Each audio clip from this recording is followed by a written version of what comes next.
My husband sold me across a dinner table, and he did it in a language he thought I'd never understand. 17 years of marriage, and Owen still didn't know the woman sitting across from him had spent 4 years in Madrid, 2 more in Mexico City, close enough to boardrooms full of men who spoke exactly like this, men who believed a woman's silence meant she understood nothing at all. He raised his glass to a stranger, and said the words that ended us right there under the chandelier of a restaurant he'd chosen, because he thought it would impress everyone but me. He never once considered that I might be listening. Owen had been planning this dinner for weeks. The rooftop restaurant at the Belmont Hotel in Chicago, white tablecloths, a wine list he'd memorized just to look effortless. He told me it was the most important night of his career. Rafael Serrano, a private investor with more money than patience, was deciding whether to put $18 million behind a medical distribution project Owen had been chasing for almost 2 years. Northbridge Medical Systems needed this deal. Owen needed it more. 3 days before he'd bought me a dress. Deep navy, the kind of expensive that makes you hold your breath when you check the tag. I thought for one foolish second that it was a gesture of love. Then he handed it to me and said, "Don't talk too much tonight. Rafael likes elegant women, not women who feel the need to prove how smart they are." I let that sentence sit in the room without responding to it. I'd learned over 17 years that some comments were better absorbed than fought. We married young. I was 25, full of momentum, working compliance risk assessments for American companies expanding into Mexico, Colombia, Spain. I was good at it. I could read a balance sheet the way other people read faces, and I could catch a lie buried 3 clauses deep in a contract written in a language my husband couldn't even order dinner in. Then my mother had a stroke, and Sophie was still in diapers, and Owen said the words every ambitious man says to the woman holding his life together. "We're a team.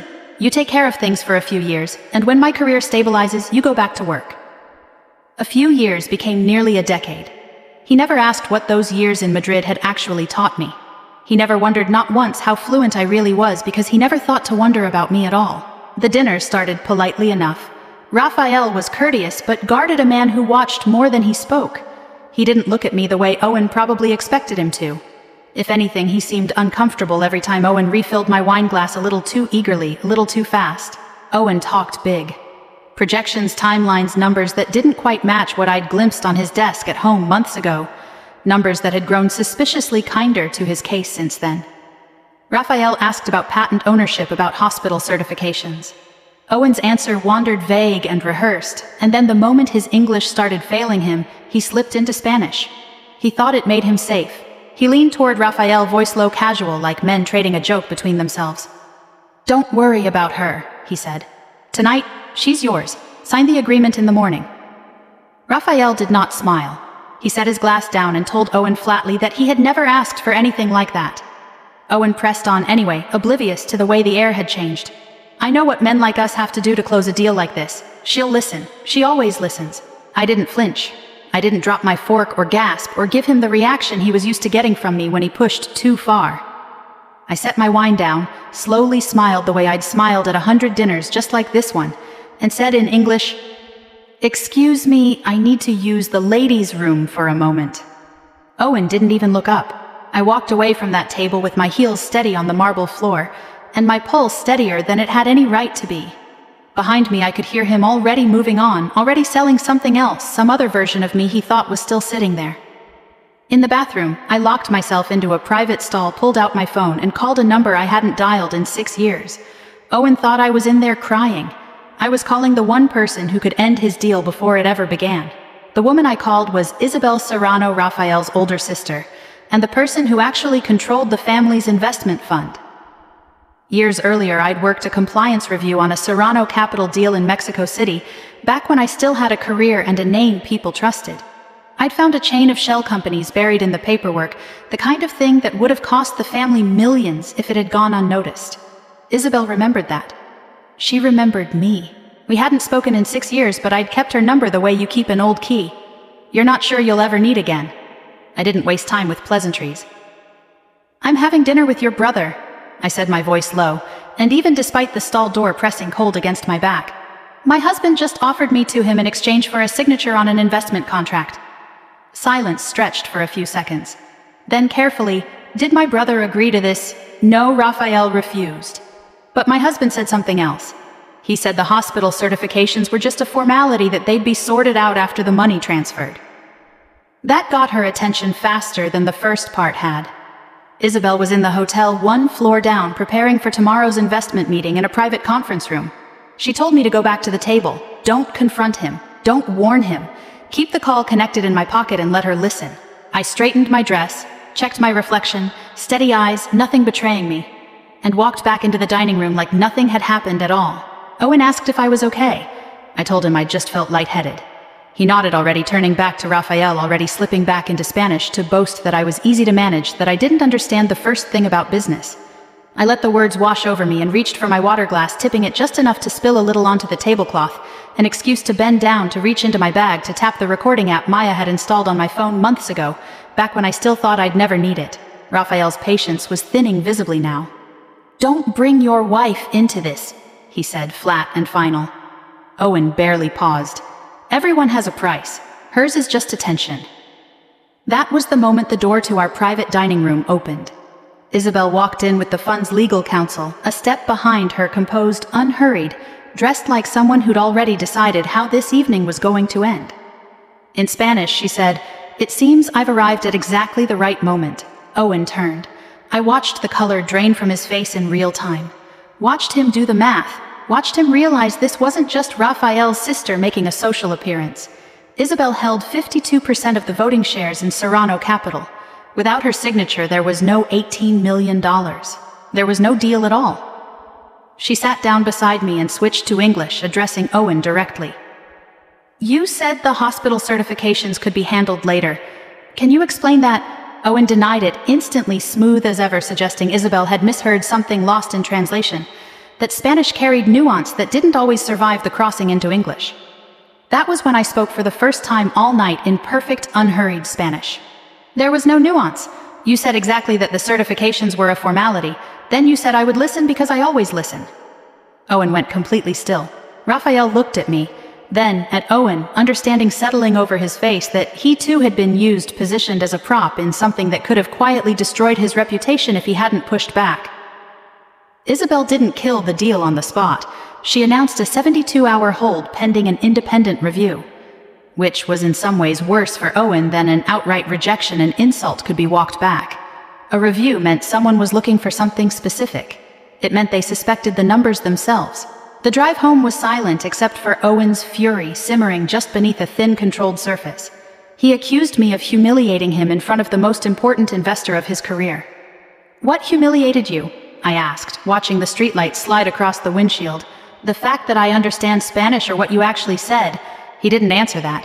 Instead, he pivoted the way he always did, toward fear dressed up as reason. "If the deal collapsed, we could lose the house. Sophie might not have money for college. Everything I had," he reminded me, "came from him. I should call Isabel in the morning and smooth it over, tell her it was a misunderstanding, nothing more." I told him I needed to sleep on it.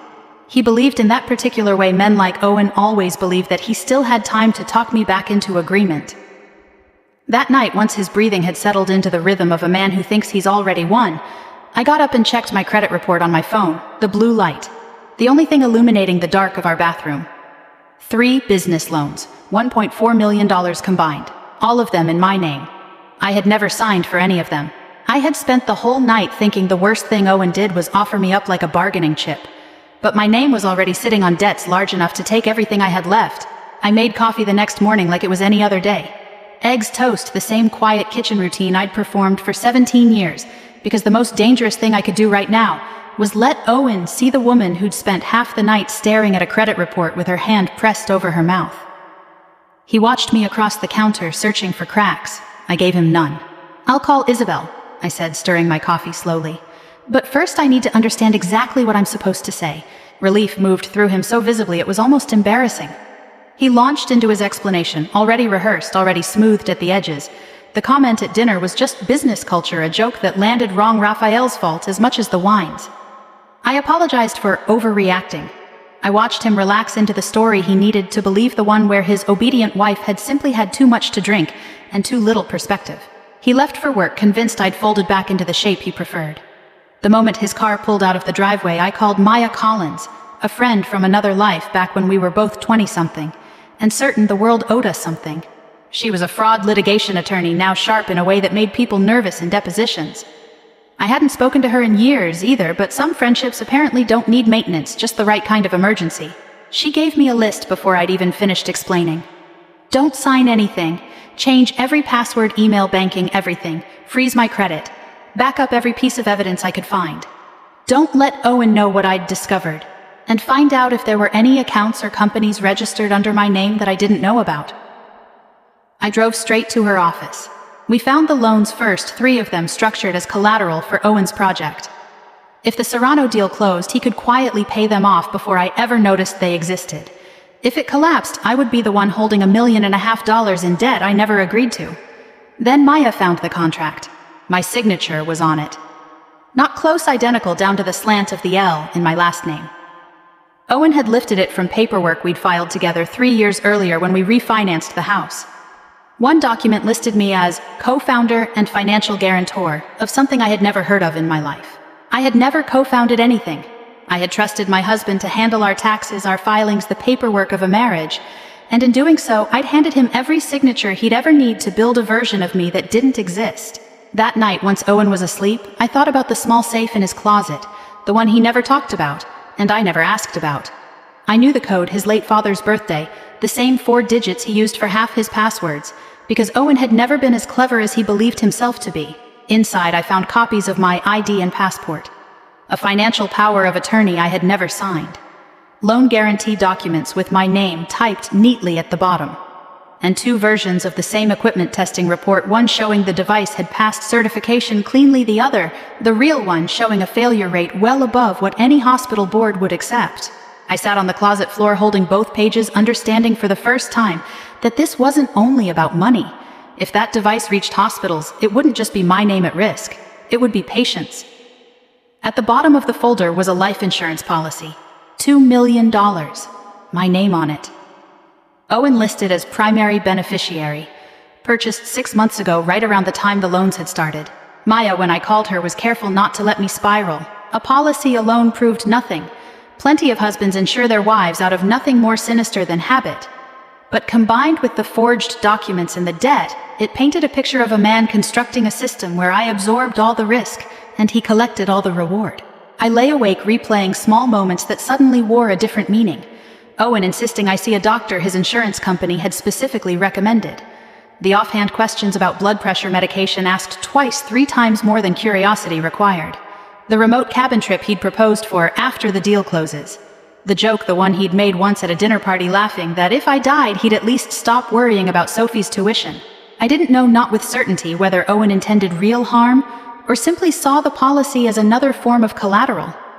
But I knew I couldn't keep sleeping beside him without protecting myself either way.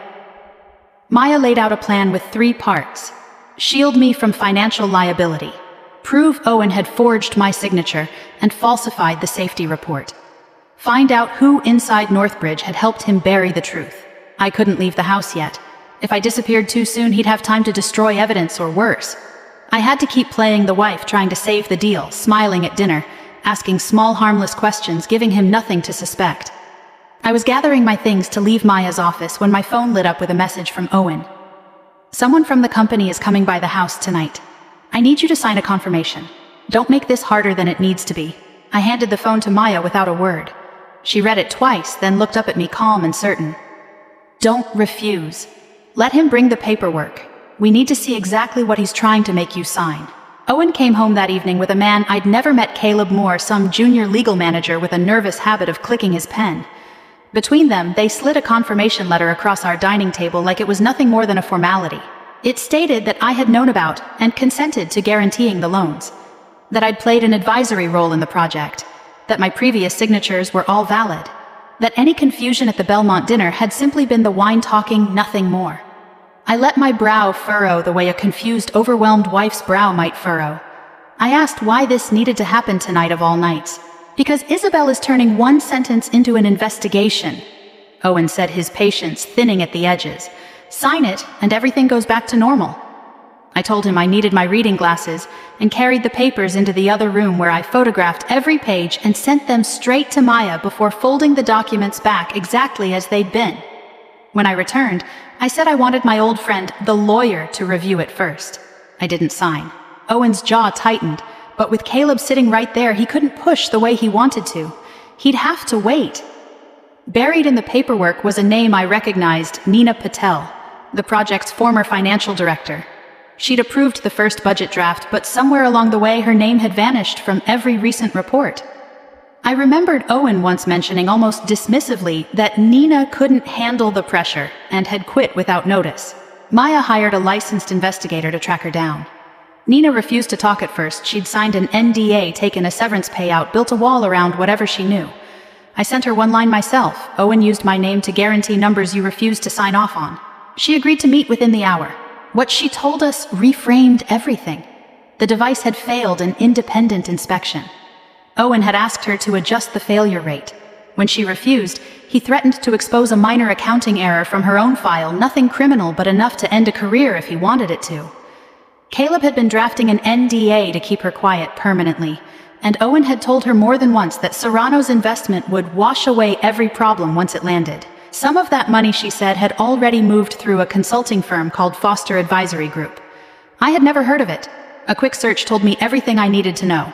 It was registered under my name. The address on file was a P.O. box Owen had rented months ago. He wasn't just forging my signature, he was using my identity as a wall between himself and money that shouldn't exist. Before she left the company, Nina had quietly copied everything. Emails where Owen demanded the report be altered. The original spreadsheet with the real numbers. Meeting notes where Owen said plainly, "Once the money's in the account, nobody cares about the first version." Wire records showing transfers to the company registered under my name. She was afraid of lawsuits, of losing her license, of becoming the story instead of the witness. I didn't pressure her. "I don't need you to save me," I told her. "I just need you to stop letting his silence protect him from doing this to someone else." She agreed to hand everything over to Maya on the condition that she'd be legally protected. When I got home, Owen was waiting, asking where I'd been. I told him I'd visited an old friend. He checked my phone's location history, but I'd left my old device at a coffee shop near the house hours earlier, deliberately, the way you leave a decoy behind. He had no proof of anything, only a growing unease he couldn't quite name, and it made him watch me more closely than he ever had before. That night he asked almost too casually, "You're still on my side, right?" I looked at him steady and said, "I'm trying to protect this family." He heard exactly what he wanted to hear. I meant something entirely different. Nina sent one more file before I went to bed, an old recording she'd kept from a meeting months back. Owen's voice unmistakable, talking to Caleb. "If Claire finds out, just tell her she already signed it. After 17 years, nobody's going to believe a housewife over a VP. I listened to it twice, sitting alone at the kitchen table in the dark. The phone's light, the only thing between me and the silence of the house." Then I called Maya. "Now," I said, "I want him to say that again, to my face." Maya confirmed the legal ground. First, the state allowed one party to record a private conversation without notifying the other. But to be safe, she wanted more than a phone in a pocket. She booked a small conference room at her firm one with a clearly posted notice that audio and video could be recorded on premises, and rented it under a consulting company's name, so Owen wouldn't recognize it as hers. I texted him the bait I've been thinking. "I'm ready to sign, but I want to understand exactly how I'd be protected if the deal falls apart." He answered within minutes, eager already, suggesting the hotel lounge where we'd first met Raphael. I redirected him to the conference room instead, framing it as more private, more serious. He didn't question it. He believed finally that his wife had come around. I walked into that room playing every part of the frightened, compliant woman he expected. I let my voice tremble slightly when I mentioned the house. I brought up Sophie's tuition, our reputation, the terrifying thought of starting over at 42 with nothing. Owen softened instantly, falling into the tone he always used when he thought he had the upper hand, patient, condescending, almost gentle. "You don't understand business," he said. "You just need to trust me." I asked why my name was on the loans. "Banks trust a family business more," he explained. "Using my name was just a formality." "And my signature?" I asked. "I signed for you. You always sign what I hand you anyway." I let that sit in the air a moment before pressing further. "So if something goes wrong, I'm the one responsible."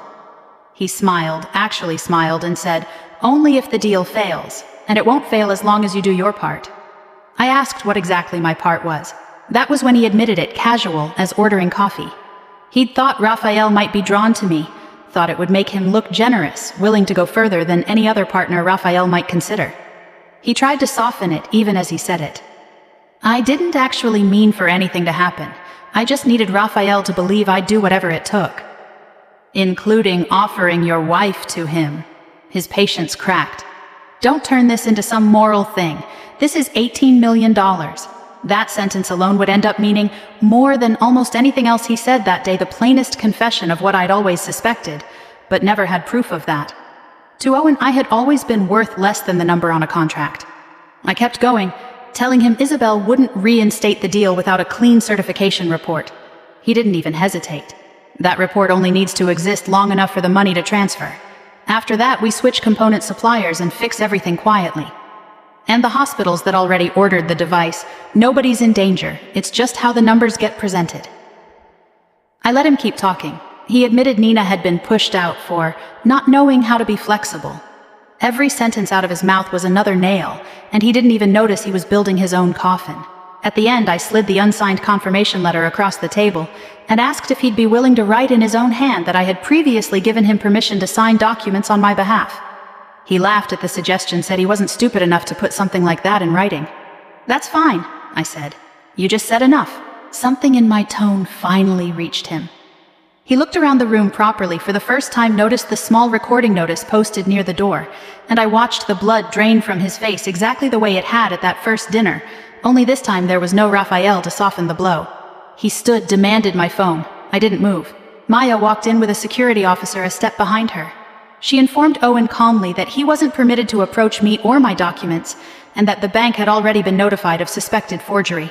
He pivoted to threats, told me I was about to destroy Sophie's future. No, I said. You already put her future on falsified debt. I'm just stopping you from finishing the job. He walked toward the door, and just before leaving turned back. Nobody at that company is going to believe you. Maya looked at me once he was gone. He still thinks this is just his word against yours. Then let's give him a room full of people who are done staying quiet. The next morning, Isabel called. The $18 million signing ceremony was still scheduled, but it wouldn't be a signing anymore. It would be a board hearing, and Owen had no idea it was coming. Owen believed he'd won. The meeting notice landed in his inbox, and he read it exactly the way I knew he would, as proof that Isabel had backed down, that Claire had gotten scared, that the world was once again bending toward him. He put on his best suit that morning, rehearsed a speech in the bathroom mirror, and texted me before he left. After today, I'll decide if this marriage is even worth saving. I didn't answer. The ceremony was held at Northbridge's headquarters in a boardroom with a view expensive enough to distract from anything uncomfortable happening beneath it. Richard Hale, chairman of the board, sat at the head of the table. Raphael and Isabel Serrano arrived together, along with board members, legal counsel, and a representative from the bank. Owen came in with Caleb trailing behind him like a shadow that hadn't yet realized it was about to be cut loose. Maya and I waited in an adjoining room with Nina. We weren't announced yet. Owen opened the meeting the way he opened everything: growth projections, vision statements, talk of trust and responsibility to patients, calling the project the future of ethical healthcare, with a straight face that almost impressed me even now. When he finished, Richard asked legal to confirm the paperwork was in order. Before anyone could answer, Isabel spoke. She wanted clarity on the ownership of Foster Advisory Group before any signature touched paper. Owen said it was his wife's consulting company. Richard asked if I was involved in management. Owen, without missing a beat, said I was fully aware and had consented to everything. That was my cue. I walked in. I didn't accuse him right away. I simply said, I have never operated Foster Advisory Group. I have never received $1 from that company, and I have never signed a single guarantee tied to it. Owen recovered fast, telling the room I was upset over marital issues, that this was personal, not professional. Maya stepped forward with the folder she'd been building for weeks. A forensic signature analysis, registration records tied to an email account Owen controlled, upload logs showing the documents had been created from his own office computer, my credit report, the wire transfers. Page after page, laid out with the calm precision of someone who had done this before and would do it again. Owen turned on Caleb, said he'd only been following instructions. Caleb, pale and sweating, insisted he hadn't known the signatures were forged. Then Nina walked in. She confirmed everything: the pressure to falsify the certification report, the threats, the wire transfers into the company bearing my name. Owen called her a disgruntled former employee. She said nothing in response.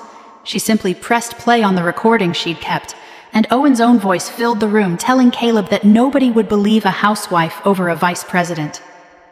The silence that followed had weight to it. Richard Hale looked directly at Owen. "Is the housewife you're referring to the same woman currently standing in this room?" Owen didn't answer. He couldn't. Then, Maya played the recording from the conference room, every admission laid bare in his own voice. That he signed for me because I always signed what he handed me. That the debt was only dangerous if the deal failed.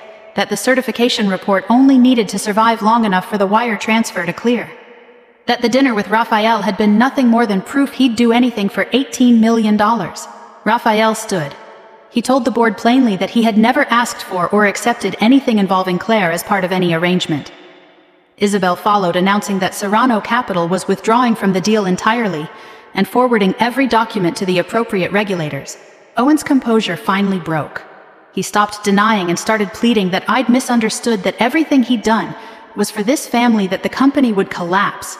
Without the deal, that hundreds of employees could lose their jobs, that I was letting emotion destroy everything he'd built. "You didn't build this for the family," I told him. "You used the family as collateral." Richard ordered Owen's phone, and building access revoked on the spot, security escorting him from the room. Caleb was suspended before the door had even closed behind them. On his way out, Owen turned back one last time. "After everything I gave you, this is how you repay me." "You didn't give me a life," I said. "You built a cage and called it protection." He tried to step toward me. Security blocked him before he got close. I didn't flinch, didn't cry. I watched the man I had once loved get walked out of a room he believed would be his greatest triumph. When the door finally shut, Maya leaned toward me, her voice low. "This isn't over yet. He still owns half the house. He still has access to accounts." I looked down at the divorce filing already sitting in my bag, papers I'd prepared days ago, waiting for exactly this moment. "Not for much longer," I said. In the weeks that followed, the consequences moved faster than I expected. Owen was terminated from Northbridge for fraud, forged records, and breach of fiduciary duty. The company self-reported to the medical device regulators. The banks froze every loan tied to his name and mine. A forensic handwriting review cleared me of liability once the forged signatures were confirmed. Foster Advisory Group was dissolved. Prosecutors opened a formal investigation. Caleb cooperated in exchange for a reduced charge. Nina was compensated, and her professional reputation quietly restored. Serrano Capital walked away from the investment, but Isabel stayed close enough to help Northbridge rebuild the project under a safer, honest process, one that didn't require anyone's silence to survive. I won't pretend Owen faced immediate dramatic justice. That's not how these things actually go. He was facing multiple charges, and the legal process was still grinding forward, slow and unglamorous, the way real consequences usually are. The divorce itself was its own kind of battle. I filed and requested a temporary restraining order. No access to the house, no moving assets, no contact with Sophie outside of a lawyer's presence, no chance to quietly delete anything electronic before discovery could reach it. Owen tried predictably to turn our daughter against me. He told her I'd destroyed the family. I didn't retaliate by handing her every ugly detail. I gave her only what a 16-year-old needed to carry. "Your father made some very dangerous decisions," I told her, sitting across from her at our kitchen table, my hands wrapped around a coffee mug I wasn't drinking from. "I'm not asking you to pick a side. I'm asking you to understand that staying quiet doesn't always hold a family together." She was angry at first, confused, caught between two versions of the same story. But once she read the parts of the case file appropriate for her to see something in her shifted. She stopped seeing this as her mother's revenge and started seeing it for what it actually was. I sold the house once the settlement cleared. It had never really felt like mine anyway, every room decorated to impress people Owen wanted something from. I moved into a smaller townhouse near Sophie's school, modest, quiet, entirely my own. There was no fairy tale windfall waiting for me on the other side of that courtroom. I had to rebuild my credit from the ground up, refile years of tax paperwork that had been handled and mishandled without my knowledge, learn how to manage accounts that weren't shared with anyone, step back into a job market I'd been absent from for almost a decade, and somewhere underneath all of it, sit with the quiet shame of realizing how many warning signs I'd let pass, because believing him had always been easier than questioning him. Isabel, true to her word, connected me with a healthcare compliance firm, looking for someone with exactly my background. I didn't get the job out of pity. I sat through interviews, took a technical assessment, competed against candidates half my age, with resumes that hadn't gone quiet for 10 years. I earned the position the same way I'd earned everything before Owen convinced me to set it aside. I started part-time. Within months, I was leading the risk investigation team. A few months after the hearing, Owen requested a meeting through our attorneys to finalize the plea and asset division. He looked smaller across that table than I remembered, the confidence gone, something hollow in its place. "I just need you to trust me one more time," he said. "I trusted you for 17 years, I told him. "Trust was never what you were missing." He asked quietly if I'd ever actually loved him. "I loved the man I thought you were," I said. "I won't keep sacrificing for the one you chose to become." I signed the papers. I stood up. I walked out without looking back. Sometimes I think about that dinner at the Belmont, the exact moment my marriage actually ended. It wasn't the divorce filing. It wasn't the courtroom. It was a restaurant table, chandeliers overhead, my husband speaking a language he assumed I didn't understand. But the moment that mattered most wasn't his sentence at all. It was mine, the choice not to react the way he expected. I didn't beg. I didn't make a scene. I didn't warn him. I listened. And for the first time in longer than I could admit, I trusted what I heard with my own ears, more than I trusted his explanation for it. They say a marriage ends the day the papers are signed. That wasn't true for me. Mine ended at a dinner table in a language my husband thought I couldn't hear. But my life didn't end there. It started again. Because the moment a man decides your dignity is a fair price for his ambition, you stop owing him the job of protecting his dreams. You start protecting yourself. What would you have done if you heard your husband say those words? Would you have confronted him right at the table, or waited the way I did until you had enough proof to make it undeniable? Tell me in the comments, and let me know where you're watching from tonight. If Claire's story gave you something to sit with, subscribe so you don't miss the next one. We have so many more stories like this one waiting for you.